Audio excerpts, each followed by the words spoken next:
Hello, everyone. Welcome to Made to Dream. I'm your host, Maya Chanel, and here we share stories from women around the world to inspire, encourage, and empower women and young girls to dream without limitations.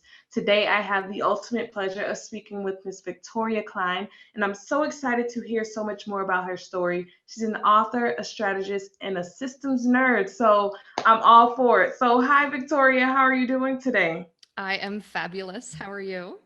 I am awesome. So excited for our conversation. So I want to just jump right in and let the audience know a little bit more about yourself and what you do.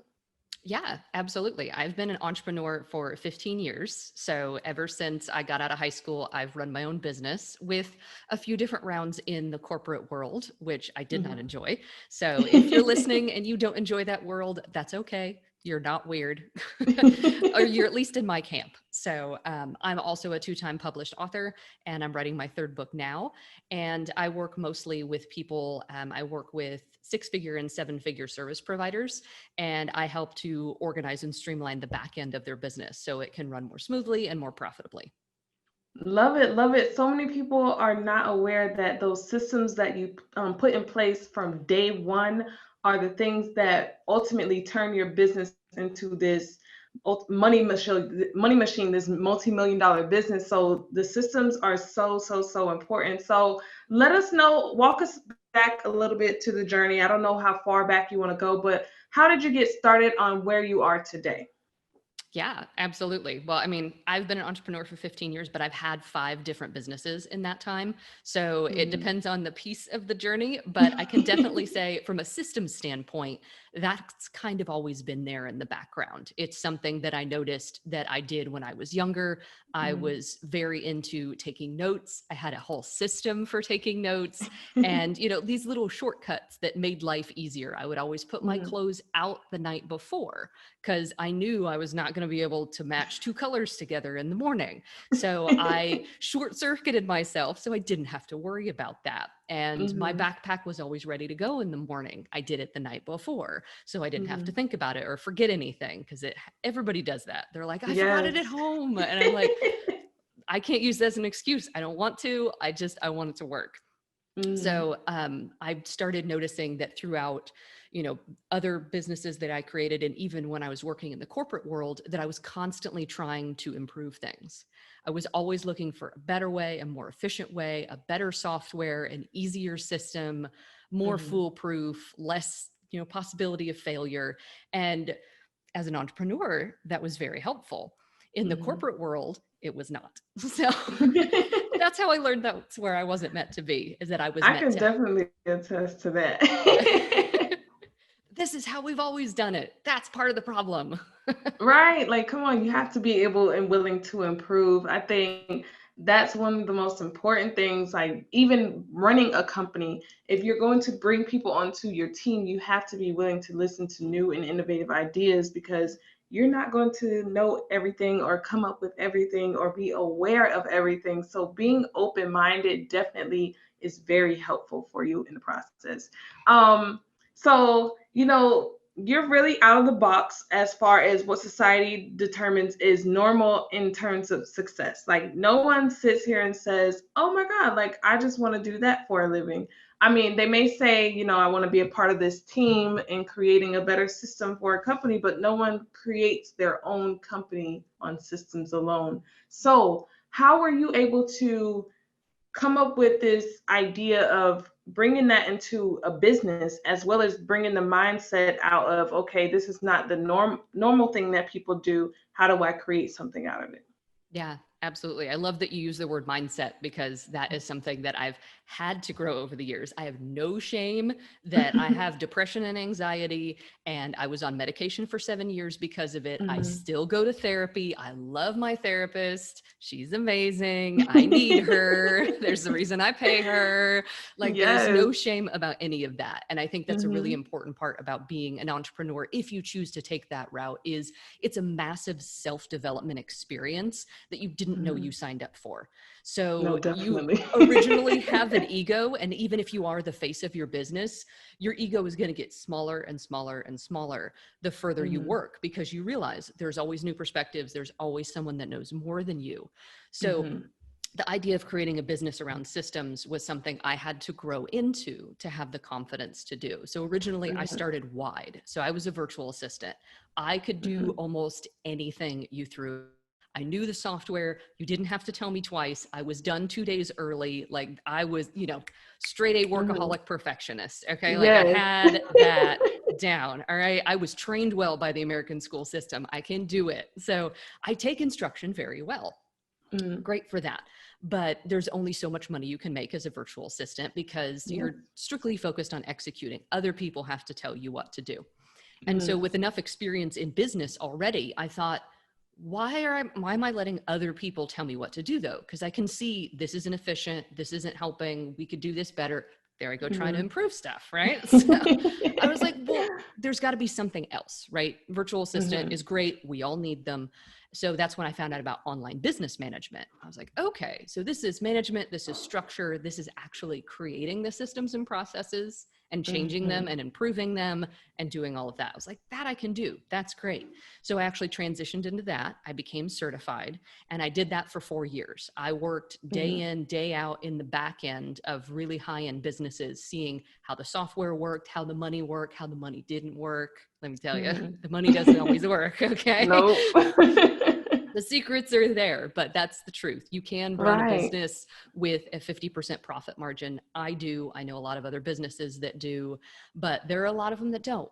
There are a lot of them that choose to invest a lot of money in experimenting, and that's what they want to do, and that's great. But for me, that like makes me anxious. I'm like, your profit margin's like this big, and if you're not watching a video, it's super tiny. Like it's smaller than my eyeball. Okay, it's tiny.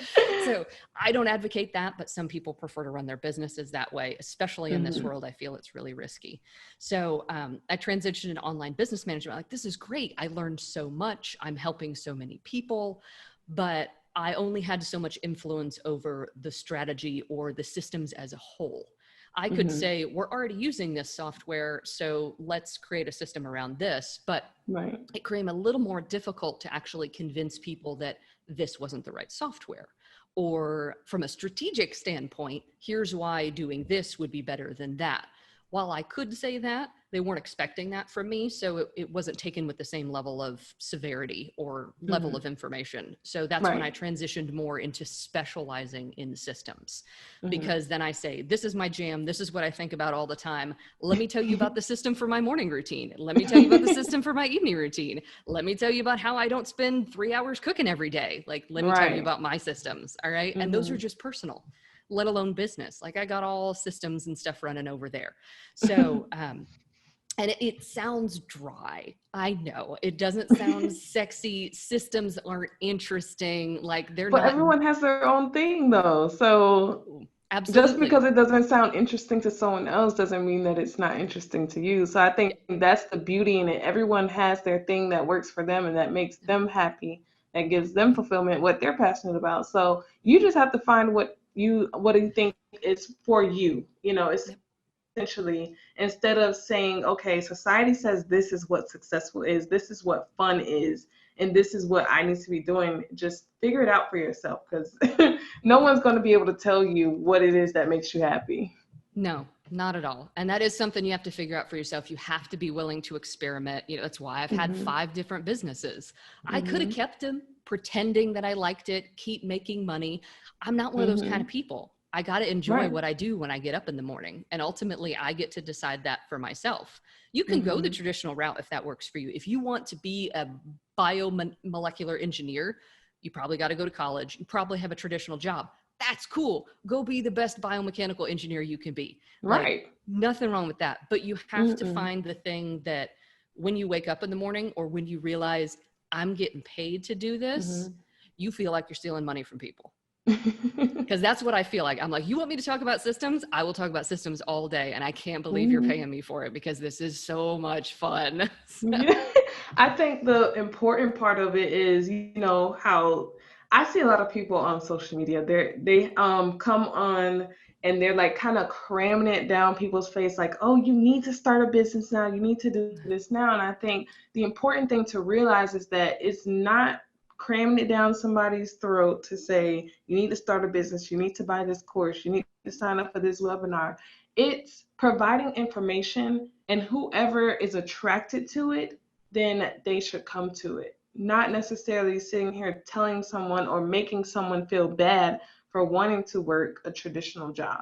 I think that's where a lot of people go wrong. It's like, don't make anyone feel bad for working something traditional. That is their dream. That's what makes them happy. Yeah. You can't be determining your feelings or something that you love based off of what other people say. So I think that's really important that we need to change the factor on with social media as well.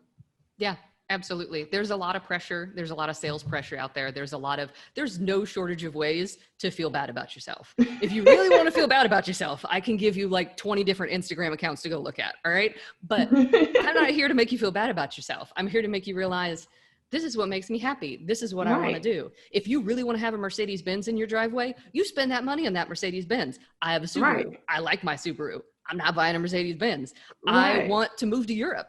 Not everybody wants to move to Europe. Some people love where they are. Some people want to own a house. Some people don't want to own a house. Who cares what other people think? Because ultimately, when you wake up in the morning, when you take a shower and you are naked and vulnerable in the shower, the only person in there with you is that voice in your head. And if it's telling you, why are you doing this? You know this doesn't make you happy. Why did you just buy that $2,000 painting? You don't even like what it looks like. Who are you trying to impress? If you can't impress yourself, you're impressing the wrong person, right? So it's learning to live with that. No, definitely. And it's crazy because I just watched The Social Dilemma recently on Netflix. I don't know if you've seen it. I've heard a lot about it. I haven't seen it though, but I feel like I have. Listen, you need to go watch it just because being in a social media marketing space where, I know a lot of the ins and outs of the things that are going on, but it's like we really look at it from a different perspective when the people who are creating it tell you these different things, and they're showing how they create this sort of drug of software to make us addicted to it. And even those who are creating it aren't susceptible to it as well. They're becoming addicted to it and having to try to get rid of it within themselves. They won't even allow their own children to use social media because they know the dangers in it. Yeah. It's all the human psychology behind it. It's built on that desire to fulfill and have the dopamine hit and all of that. And it's like, I get it. There's lots of other natural ways to get a dopamine hit, by the way. You don't have to look at social media, but it's an easy way to do it. It's become our default. And yeah, I'm into digital minimalism. I'm only really active on one social media channel. Like, I get it. And I wasn't always that way. I was everywhere. So I get it. It's that FOMO. It's that feeling like, well, if I was only just on another channel, if I was just on 6 different social media networks, then they will find me. And it's like, nah, they're not going to find you because you're not distributing your energy well. It's the same kind of making any business decision, making any personal decision. You have to make the decision that you can live with, not anybody else. And for me, that's being on Instagram and nowhere else. But for some people, they're like, Twitter is my jam. I want to be on Twitter. Right. On Twitter, get great at Twitter, connect with people on Twitter. But if you're trying to master Twitter and Facebook and Instagram and TikTok and LinkedIn and Pinterest, and I could keep going, like, that's a whole business. It's a lot. You just filled up your entire day. Like, how can anybody pay you to do anything if you're busy learning Pinterest? Right. It's a lot to handle. It truly is. And I think, finding your audience on different platforms is where it is, because for Twitter, I don't even like to text that much. So me tweeting all day, I'm just like, I can't even figure out what I want to say to you guys today. So Twitter is not really my jam like that. But, I think it's just finding which platform helps you and using it safely. And like yesterday, after I watched it, I turned off all my notifications, even though it's not like I was like using my social platforms a lot. I just was like, wow, they're manipulating me. Let me turn these off.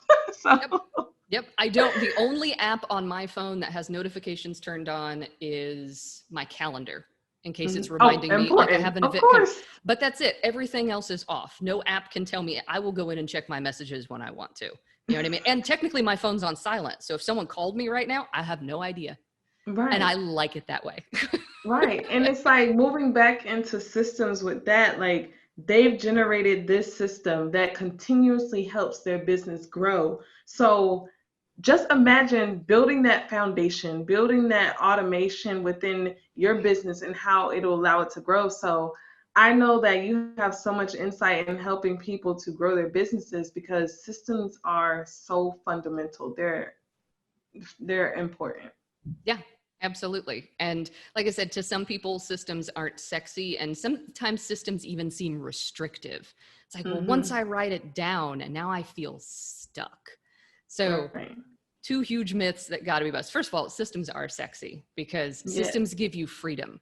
You wouldn't build a house on sand. You're going to put a foundation underneath it. And that's what it is. If you decide to extend your house and build a whole nother part, like we really do want to do lots of stuff on Instagram, you build new systems, you build a new foundation. You might hire a new team member to handle it for you, and you can offload things to them. So systems are the foundation to your freedom, and ultimately systems are flexible. You know, there's this obsession, like once I write it down, like we can't change what we do, right? I can't change any of it. It's like systems are living and breathing and changing. Look at the algorithms that they're creating. They're constantly changing, some of them day by day, some of them monthly, some of them every single year. So the fact that they're able to constantly maneuver these things and change them and alter them shows you that you should be as flexible the same way. I mean, we all live in a COVID world now. So if you're not flexible, you're probably having a brain aneurysm at this point because you don't know how to keep up. So I get that, but you can build systems to be flexible, of course. A system is just a step-by-step process of how you want something done. For instance, if you create a webinar or you send a regular newsletter, do you always have it formatted a certain way? Are your webinars always an hour or an hour and a half?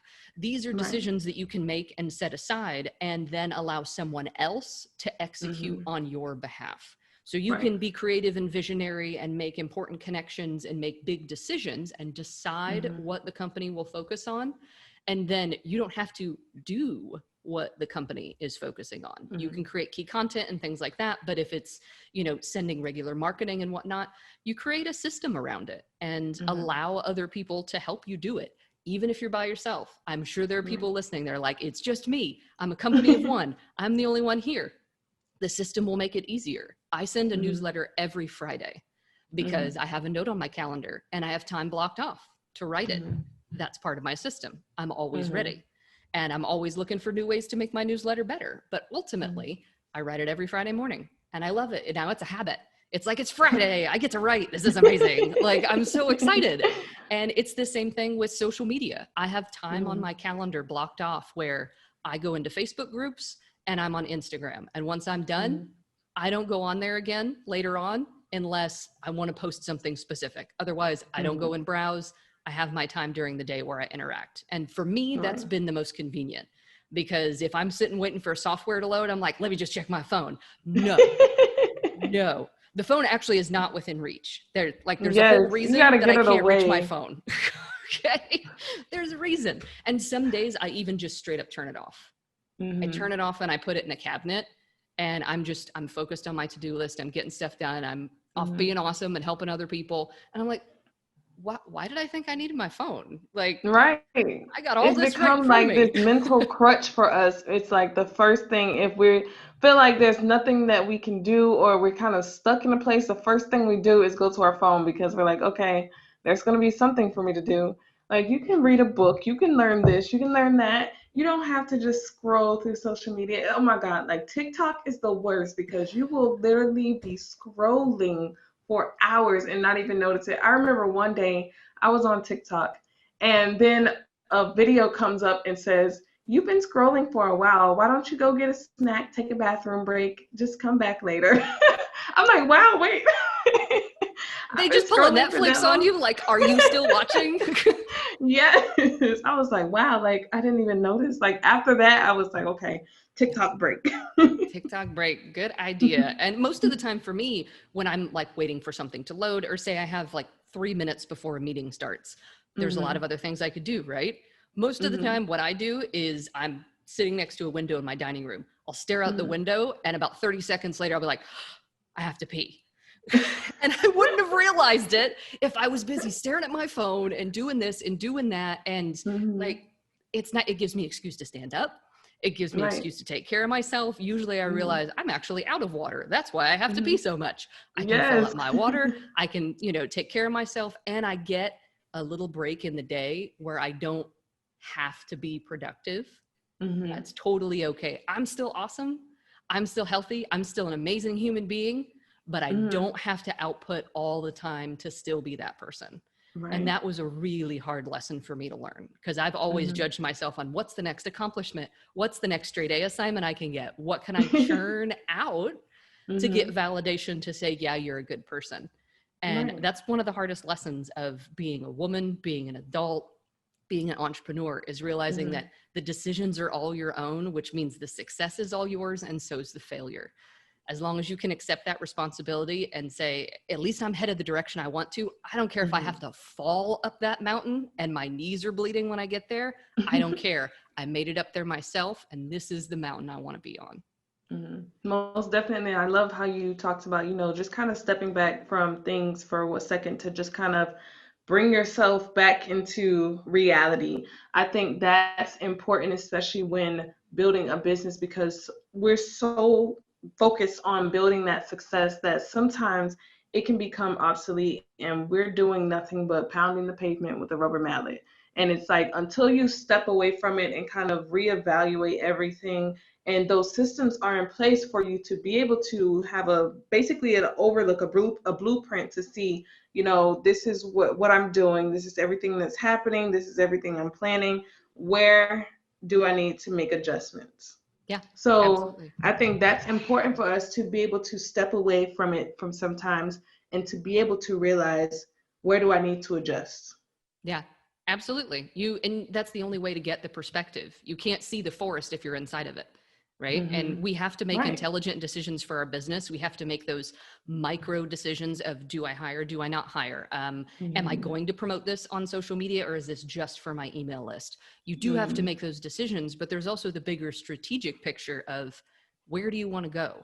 Like, do you want to work 5 days a week, or would you rather work 4 and take every Friday off? How can we build your business to do that for you? And I mean, that's what I do. So, I don't do client work on Fridays. I just write my newsletter, and then I go do whatever the heck I want. And it's great.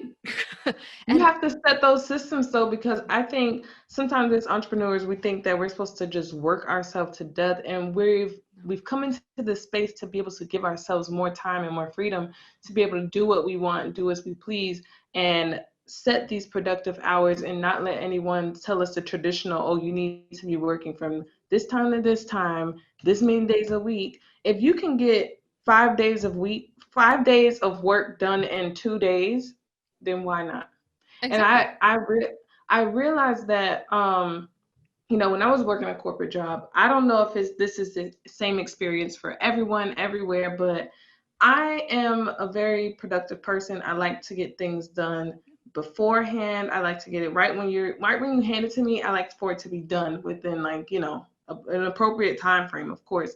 But when I was working a corporate job, I had people telling me, you should probably slow down. They're going to keep on giving you too much work. And I'm like, what? Like, why is this? I don't want this to taint my mindset and my work ethic, because it's like, it makes you kind of lazy and just procrastinate. So I don't know if that's the same for everyone, but that was kind of like where I was in that space. I was like, I cannot let this taint who I am as a person, and just kind of, because I know where I'm trying to be and where I'm trying to go in life. And if I lose this now, I will lose this for my future. Yeah, absolutely. I actually got fired from a job for being too efficient. What? If you believe it, I got fired because I was getting the work done faster than anyone else in my department, which meant that for like the last 3 or 4 hours of the day, I'd have nothing to do. And they said, well, we can't have you sitting around not doing anything. And I'm like, so give me more to do. Well, everyone else is working on it, so give me something else to do. Like, I'll do whatever you want.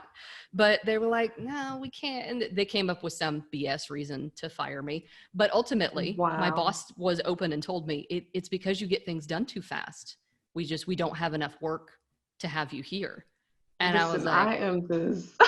So I'm too useful. Did you just tell me you're going to stop paying me because I'm too useful? That Like, is crazy. that's That's corporate honestly crazy like right there. insane. Yeah, I It's don't get honestly insane. it. So if you had to say one thing to women and girls around the world to encourage them to just dream without limitations, what would it be? Oh, wow. Oh.